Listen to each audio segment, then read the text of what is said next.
বেপরদা নারী রোজার কোনো গ্রহণযোগ্যতা নেই। স্বামী যার উপর অসন্তুষ্ট, তার রোজাও কি, তার হজও কি, তার যাকাতও কি। আমার মা বোনদেরকে বলবো, আমার নবী জাহান্নামে 6 ধরনের নারীকে দেখেছেন মেরাজের রাতে। আমার নবীজি এসে প্রচন্ড কান্না করেছেন হযরতে ফাতেমাতুজ জাহরার ঘরে। বলে, ইয়া রাসূলুল্লাহ, আপনি এত কান্না করেন কেন? বলে, আমি 6 ধরনের নারী জাহান্নামে দেখেছি। একটা হলো যাদের চুলের মধ্যে লটকিয়ে রাখা হয়েছে, নাউজুবিল্লাহ বলেন। 2, যাদেরকে জিহ্বার মধ্যে লটকিয়ে রাখা হয়েছে।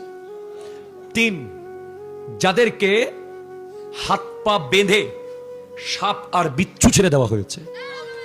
4, যাদের মাথা হয়ে গেছে কুকুরের মতো, গা হয়ে গেছে গাধার মতো। 5, যাদেরকে নিজের বুকের দুধ তথা স্তনের মধ্যে লটকিয়ে রাখা হয়েছে।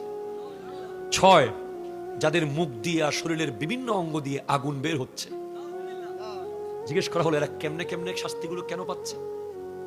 যাদের মাথার চুলে লটকিয়ে রাখা হয়েছে তারা হলো ওই নারী যারা পর পুরুষকে চুল দেখায়।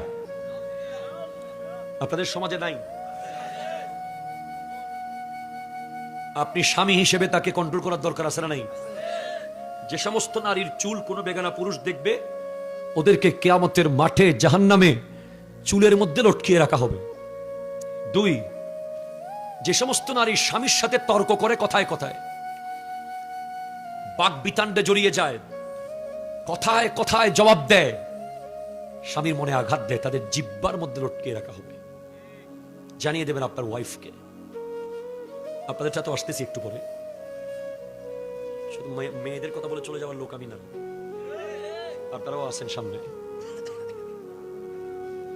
যে সমস্ত নারী পরকীয়া সম্পর্কে লিপ্ত এবং বিয়ের আগে বিবাহ বহির্ভূত প্রেমে লিপ্ত, এই সমস্ত নারীদের বুকের দুধের স্তরের মধ্যে প্যারাক মেরে লটকিয়ে রাখা হবে জাহান্নামে, নাউজুবিল্লাহ।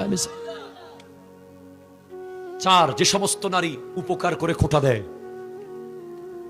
তাদের শাস্তি হলো তাদের মুখ দিয়ে বিভিন্ন অঙ্গ দিয়ে আগুন বের হবে। 5, যে সমস্ত নারী ভালোভাবে পবিত্র হয় না, নামাজ নিয়ে হেয় করে, ঠাট্টা করে, ওদের মাথা হবে কুকুরের মতো, গা হয়ে যাবে গাধার মতো, নাউজুবিল্লাহ। অথবা যাদের হাত পা বেঁধে রাখা হয়েছে, সাপ বিচ্ছু ছেড়ে দেওয়া হয়েছে, এরা এই শাস্তিটা পাবে।